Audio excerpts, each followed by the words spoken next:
नमस्कार, मैं यशपाल हंस करनाल से।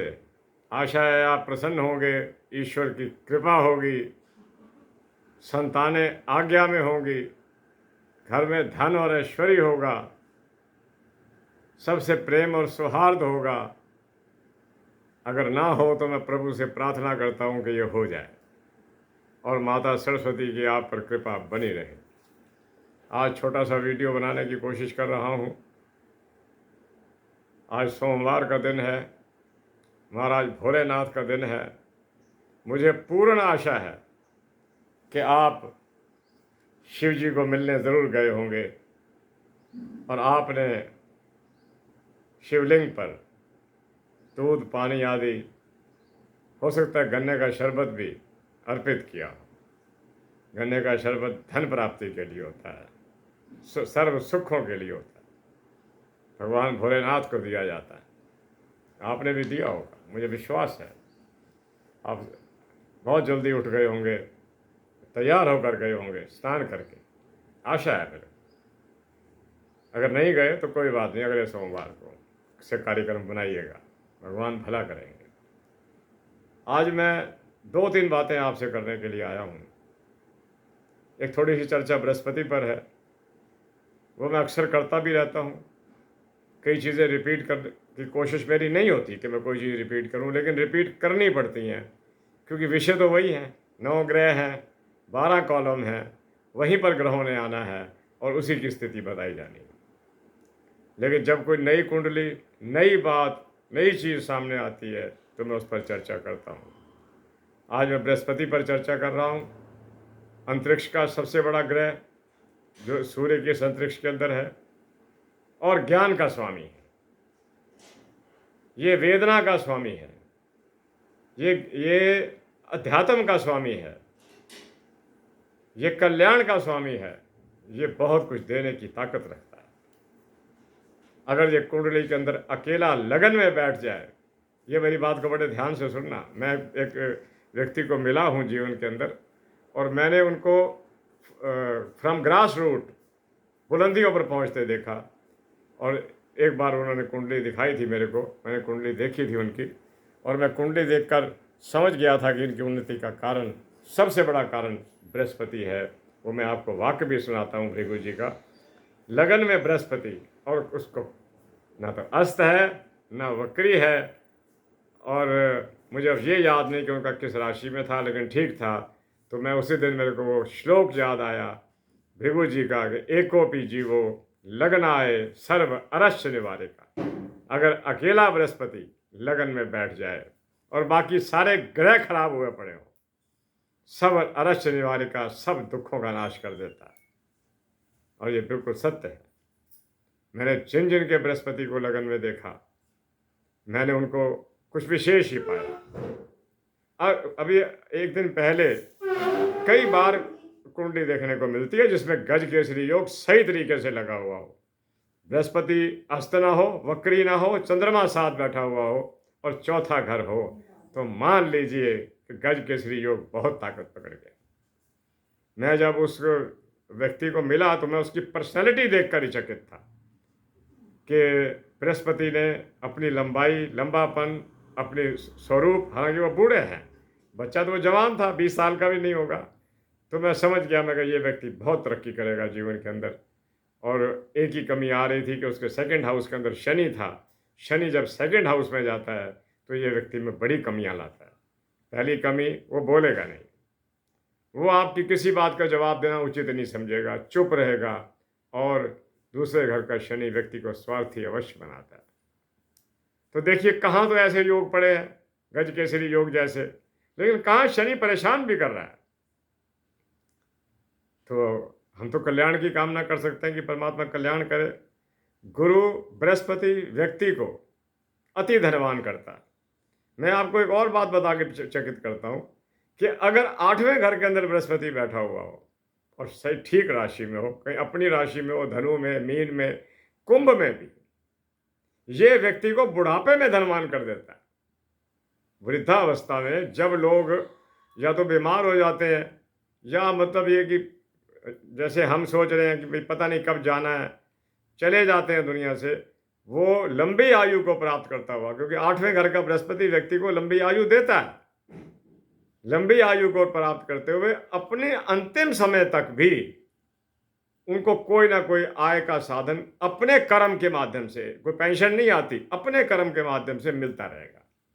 ये मेरी बात को आप याद रखना। ये एक मैंने नई बात आपको बताई है कि बृहस्पति वाला व्यक्ति अपने जीवन के अंतिम क्षणों तक भी, यानी कि पता लगेगा कि चले गए लेकिन कल अपने काम पर बैठे थे, कल उन्होंने अपना सारा दिन अटेंड किया है, ऐसा होता है बृहस्पति का। आप सुनिएगा कि जिसका बृहस्पति नीच का हो, बस समझ लो कि कुंडली में शनि की भी कोई ज़रूरत नहीं है। नीच का बृहस्पति व्यक्ति को वास्तव में समाज के उस कगार पर खड़ा कर देता है जहां उसको अपमान के सिवा कुछ नहीं मिलता, क्योंकि उसका काम ही यही होता है दूसरों को दुख देना। जब मैं बताता हूँ, लिटरेरी होगा, पढ़ा लिखा होगा, लेकिन उसका सारा लिटरेचर दूसरों के विरोध में खड़ा हो जाएगा, कि किसी के खिलाफ इश्तिहार छाप देना, चिट्ठियां लिख देना, गलत सोचना। उसके मुख से अगर 5वें घर में कहीं बृहस्पति बैठ जाए नीच का, उसने किसी की तारीफ ना करी, चाहे वो उसके लिए कुछ भी करके आओ।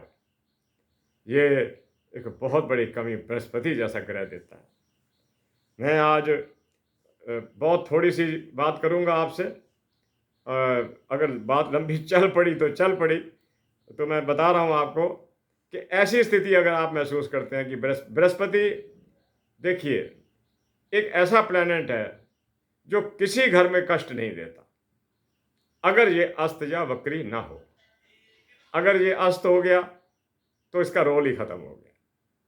अगर ये वक्री हो गया तो तब काम करेगा जब गोचर में वक्री हो जाएगा। अगर गोचर में वक्री हुआ तो फिर अपना काम करना, जितने दिन के लिए भी वो गोचर में रहेगा वक्री होकर, उतने दिन ही काम करेगा, चाहे वो महीना हो, 2 महीने हो या 3 महीने हो। तो मैं आपको एक सलाह देता हूँ कि इसका उपचार सबसे बढ़िया मैं बताता हूँ आपको, क्योंकि मैं आपको उपचार बताने के लिए ज़्यादा आता हूँ, क्योंकि आप उपचार सुनने के इच्छुक रहते हैं। अगर आपका बृहस्पति डिस्टर्ब है, इसकी एक बहुत अच्छी निशानी है। एक तो आपका कभी भी संध्या, उपासना, आराधना करने को मन नहीं करेगा। ये प्लैनेट ही उस अध्यात्म का है, नहीं, वो इन चीज़ों को अवॉइड कर जाएगा। आप सुनहला पहनिएगा, फर्स्ट उंगली, तर्जनी उंगली के अंदर सुनहला पहनिएगा, 7.25 रत्ती का चांदी में बनवाना, थोड़े पैसों में बन जाएगा। हल्दी का दान कीजिए, हल्दी लंगरों के अंदर, लंगर में दिया हुआ कभी कुछ व्यर्थ नहीं जाता, बहुत काम आता है। जब लोग खाते हैं ऐसे तो उनके पास दुआएं होती हैं कि जिसने दिया होगा उसके लिए वो तारीफ कर रहे होते हैं, भोजन बड़ा स्वादिष्ट है, यही बहुत है कहना। तो मैं आपको बता रहा था कि जरकन पहनिएगा, हल्दी दान कीजिएगा और केले दान कीजिएगा। पहले मैं भी कह देता था कि बंदरों को दान कीजिए, अगर नहीं बंदर मिल रहे कहीं आपको, तो बच्चे हैं, दुनिया है, कईयों को कई फल खा नहीं पाते, हम उनको दे सकते हैं। ये ठीक है कि थोड़ा जाना पड़ता है, कई लोग कष्ट महसूस करते हैं, आज तो साधन है सबके पास, दिया करो। अगर आपकी कुंडली में बृहस्पति ठीक हो जाए, बहुत से कमज़ोर ग्रह ठीक हो सकते हैं। मेरे प्यारे बंधुओं, अगर बृहस्पति वास्तव में आपको दुख दे रहा है तो केसर का तिलक कीजिए। केसर का हालांकि फीका होता है, लेकिन लगाइएगा, माथे पर भी लगाइएगा, कंठ पर भी लगाइएगा, ताकि आपकी कंठ से किसी के प्रति कोई निंदा का वाक ना निकले। आगे चलता हूं। मैं आपको बता रहा था, अगर किसी का गुरु बिगड़ गया हो, हमारे पास रोज मुलाकातें हो रही हैं, लोगों से मिल रहे हैं, टेलीफोन के माध्यम से कोई निजी रूप में मिलने आते हैं, तो मैं देखता हूं कि जिनके आर्थिक चोट लगी है, एकदम कल तक ठीक थे, यानी कि पिछले साल ठीक थे, इस साल पैसा गया। कुछ तो गलतियां, वैसे इंसान गलतियां खुद करता है, कोई करवाता नहीं है। सबसे बड़ी गलती आज की जो है वो ये है, एकदम धनवान बनने की कोशिश करना कि जी चलो कोई लॉटरी डाल देते हैं, कोई ऐसी मार्केट में चलते हैं जहां सुबह अमीर शाम को गरीब, ये सामान चल रहा हो। इससे बचने के लिए ये आर्थिक चोट बृहस्पति देता, क्योंकि बृहस्पति को 2-3 चीजें स्वीकार ही नहीं है। एक तो ये, अगर किसी लड़की की कुंडली के सप्तम भाव में बैठा हुआ हो तो उसकी शादी को देर कर देगा, जैसे सूर्य लगन में बैठकर देर करता है। सूर्य लगन में बैठा हुआ हो, लड़के की शादी लेट हो जाएगी। लड़का हो और लगन में सूर्य बैठा हुआ हो, जितना ताकतवर वो होगा उतनी शादी लेट हो जाएगी। मेष का उच्च का हो गया तो शादी बहुत लेट है, अगर सिंह में हो गया तो भी लेट है। तो उसका मैं आपको बता रखा है कि सूर्य का दान केवल भोजन है। आप उनको भोजन कराइए, वो चीज़ें खिलाइए जिनको वो नहीं खा पाते। बहुत सी चीज़ें ऐसी हैं जिसे हर आदमी नहीं खा पाता, आप खिलाइएगा ना, आपको फ़ायदा होगा। पीले वस्त्रों का दान कीजिए और एक वस्त्र पीला ज़रूर पहनिए। अगर आपका बृहस्पति कुंडली के अंदर आपको कष्ट दे रहा है, ये कई बार ऐसी जगह पर कष्ट दे जाता है जहाँ आशा नहीं होती, जैसे नवम भाव के अंदर, जो कि इसका अपना भाव है। अगर वहाँ पर वक्री हो गया या अस्त हो गया, ये वो कष्ट दे जाएगा कि पिता पुत्र में अनबन हो सकती है। हालांकि ये गुरु ग्रह है, गुरु शिष्य में हो सकती है। और एक आदेश में बैठा हुआ बृहस्पति आदमी को ऑनेस्ट बनाता है, वो बेईमानी का खाना नहीं खाना चाहता। द्वादश का बृहस्पति बहुत अच्छा, व्यक्ति को दान करने की भावना देता है। कहा जाता है ग्रंथों के अनुसार कि वृद्धावस्था में ऐसा व्यक्ति अपना बहुत सा सामान दान कर देता है, जीते जी। मरने के बाद तो लोग उठा लेते हैं ना, वो कहता मैं अपने हाथ से क्यों ना दे जाऊं। ये बृहस्पति की क्वालिटी है, इसमें बड़ा गुण है। और मैं आपको बता रहा हूं, 11 मिनट हो गए, 12 मिनट हो गए, कि आपको मैं एक बहुत अच्छा तरीका बताता हूँ। इससे 2 फायदे होते हैं, पर्यावरण भी ठीक होता है, हमारी किस्मत भी ठीक होती है। आप कभी कभी कुछ पैसे खर्च करके एक पौधा लिया करो और उसे लगाया करो। अगर आपके घर में जगह नहीं है, छोड़िए, कोई लॉन, कोई पार्क, कोई जंगल जहां पर आपका जाना होता हो, लगा आया करो, पानी दे आया करो। फिर देखने का मौका ना मिले, लेकिन कोशिश किया करो कि उसकी महीना 2 महीने देखभाल कर लो, एक पौधा लगा देना। हर वर्ष लगाते चले जाओ, आपका बृहस्पति ठीक रहेगा। और इसके साथ केवल बृहस्पति नहीं, इसके साथ आपका जीवन भी ठीक रहेगा। जो व्यक्ति पर्यावरण को ठीक करने की कोशिश करते हैं कि पोल्यूशन कम से कम हो, पोल्यूशन का मतलब है हम लोगों के लिए द्वार खोल रहे हैं कि पोल्यूशन कम से कम हो, लोगों को सांस लेने में दुविधा ना आए, तो आप ये करिएगा, वृक्ष लगाएं, यानी कि पौधे लगाएं। आम जा रहा है, मौसम गया आम का, अगर मिल जाए तो किसी ऐसे व्यक्ति को आम खिला देने, सारा सीजन आम ना खाया हो। आप कल्याण देखना कैसे होता है। आम बहुत प्रिय है बृहस्पति को। और मैं आपको बता रहा था, जिसकी कुंडली के अंदर मंगल और गुरु लगन में इकट्ठे आ जाएं, उसके बारे में इंग्लिश में कहा जाता है, yes born with A silver spoon in his mouth, ये जन्म से अमीर है। और ऐसा व्यक्ति जो हमारे को मिले, हम आज तक देख रहे हैं, ठीक है वो हमारी उम्र में नहीं पहुंचे, 50-55 साल के होंगे, लेकिन जन्म से अमीर थे आज तक। ये गुरु मंगल का योग है, गुरु मंगला योग कहते हैं इसे। तो प्यारे बंधुओं, वृक्ष लगाएं, आम का दान करें। तो मैं एक बात और कहता हूँ आपको, बृहस्पति बड़े प्रसन्न होते हैं। अगर किसी की लड़की की शादी हो, कन्या का विवाह हो, वहाँ पर जरूर जाएं और थोड़ा सा कन्यादान में योगदान अवश्य करें, आपका बृहस्पति ठीक हो।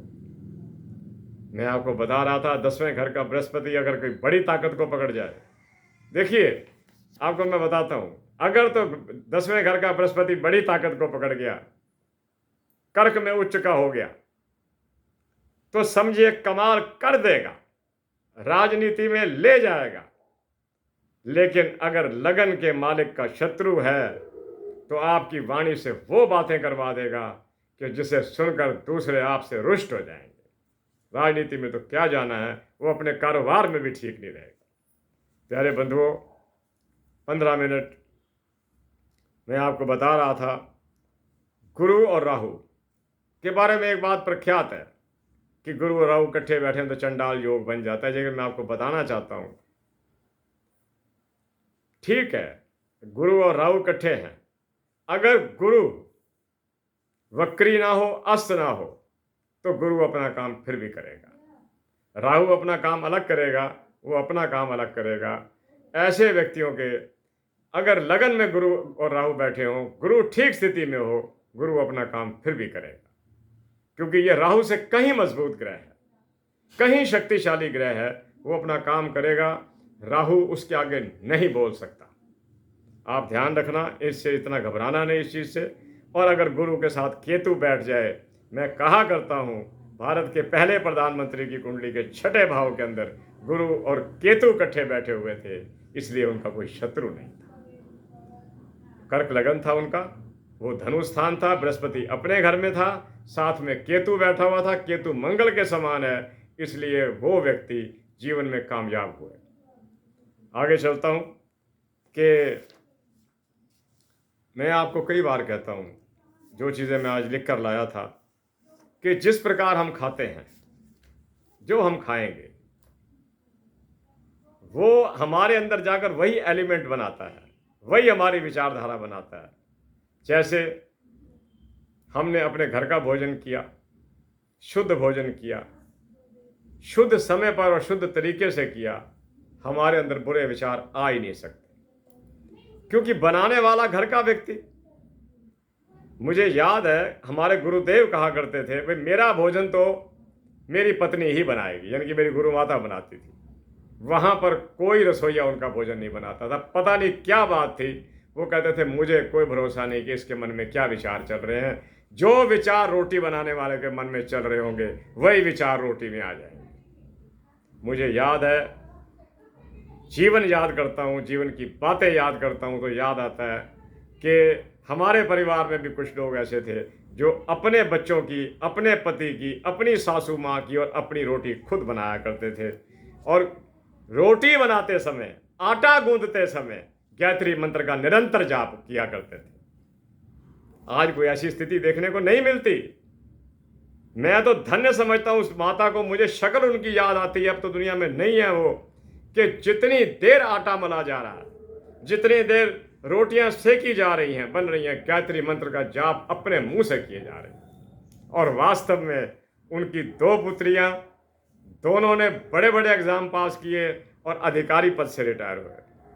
उनका एक पुत्र हमारी तरह, मैं क्या बताऊं आपको, वो भी कथावाचकी की दुनिया में गया। मैं कहिए इसके माता जी के गायत्री मंत्र का प्रताप। और वो कहते थे कि रोते हुए, क्रंदन करते हुए, भाई गिला शिकवा किए जा रहे हैं, आटा मले जा रहे हैं, बिल्कुल ना मलना ऐसा आटा, ये गिले शिकवे पैदा करेगा। किसी की निंदा हो रही है और साथ में रोटी बन रही है, तो उससे क्या होगा? खाने वालों के पास संस्कार ही वही आएंगे। मैंने एक संस्कार की बात करी थी आपसे कि महाराज अभिमन्यु, ये पहले भी मैंने कहा था, अभिमन्यु एक संस्कार प्राप्त नहीं कर सका, वो था चक्रव्यूह से निकलने का। घुसने का तो संस्कार अर्जुन ने सुनाया, तब उनकी माता सुन रही थी, लेकिन जब वो उसको वहां से निकलने का बताने लगे तो उसकी माता या तो सो गई, सोई तो नहीं होगी, उन्हीं दी होगी, या उसकी तवज्जो नहीं रही होगी, ध्यान नहीं रहा होगा उसका इतना, और उसका परिणाम क्या निकला? वो युवा व्यक्ति रण क्षेत्र के अंदर 7 महारथियों के द्वारा मारा गया, वरना उस दिन वो युद्ध का रंग बदल देता। और ये बात बहुत बड़ी बात है, यहां संस्कारों की बात हुई कि अगर अभिमन्यु की माता ने वो भी सुन लिया होता, जो अर्जुन अपनी पत्नी को मिलने के लिए क्यों आए और उसको रण की बातें क्यों सुना रहे हैं? क्योंकि वो जानते हैं इसके गर्भ के अंदर एक बालक पल रहा है, मैं उसको संस्कार देने के लिए आया हूं।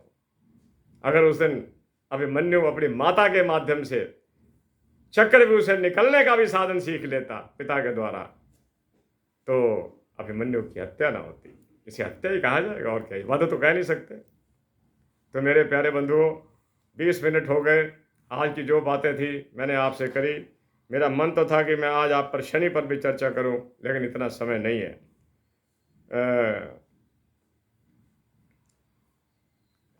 सुनिएगा, एक बात मैं सोच रहा था कि आदमी के अपने जो कर्म हैं, कई बार आदमी बहुत ताकतवर होकर भी जुल्म करने वालों के जुल्मों को टॉलरेट कर रहा होता है। कहते हैं जुल्म करना तो पाप है ही है, जुल्म सहना उससे भी बड़ा पाप है। मेरे पास पुस्तकें हैं, पढ़ता रहता हूं, समय नहीं भी मिलता तो समय निकालता हूं कि नहीं, यही मेरा जीवन है। अगर मुझे इतिहास का ज्ञान नहीं होगा तो मुझे वर्तमान का ज्ञान भी नहीं हो सकता। अगर मुझे वर्तमान का ज्ञान नहीं है तो मुझे भविष्य का ज्ञान भी नहीं हो सकता। मैं देखकर चकित हो गया, कल पढ़कर, कल नहीं, पहले पिछले महीने पढ़ा था कि गंगा पुत्र भीष्म जैसा व्यक्ति की मृत्यु का कारण शिखंडी बन रहे हैं। क्यों? जब जुल्म हो रहे थे, जब द्रौपदी के वस्त्र उतर रहे थे, गंगा पुत्र चुप बैठे हुए थे। कोई व्यक्ति इस बात को उचित नहीं मानेगा। और तब कृष्ण जी ने कहा था द्वार, जब वो आए थे वहां पर दूत बनकर, कि आदरणीय गंगा पुत्र, आपका भी जो आपका जो कार्य, आपकी जो कार्यशैली रही कौरवों के साथ, वो कौरवों के हक में जाती है। अगर उस दिन आपने द्रुत न होने दिया होता, जुआ न होने दिया होता, खड़े हो गए होते आप और अपना तरकश उठा लिया होता, और जिस दिन द्रौपदी का चीरहरण हो रहा होता, आपने वास्तव में घर के बड़े का रोल अदा कर दिया होता, महाभारत की कोई घटना ना होती। जब ये तब कहा था उन्होंने, जब वो तीरों की शैया पर पड़े हुए थे, कि महाराज कहीं ना कहीं हमारी गलतियां युद्धों के कारण बनती हैं। कोई बड़े युद्ध होते हैं तो कोई छोटे युद्ध होते हैं, छोटे युद्ध घरों में होते हैं और बड़े युद्ध इसी प्रकार राजाओं में होते हैं। आप देख रहे हैं विश्व के कई युद्ध देश लड़ रहे हैं। लड़ाई क्या है? कोई जमीन की लड़ाई, कोई धन की लड़ाई, आर्थिक लड़ाई। तो आज मैं जो चर्चा कर सकता था, आज का मेरा विषय कुछ थोड़ा सा अलग जरूर था, लेकिन मैं चाहता था कि मैं आपको बताऊं कि खाना बनाते समय अगर देवियां, मेरी माताएं, मेरी बहनें, बेटियां आटा मलते समय, रोटी बनाते समय गायत्री मंत्र का जाप करना शुरू कर दें, घर से दरिद्रता निकल जाएगी।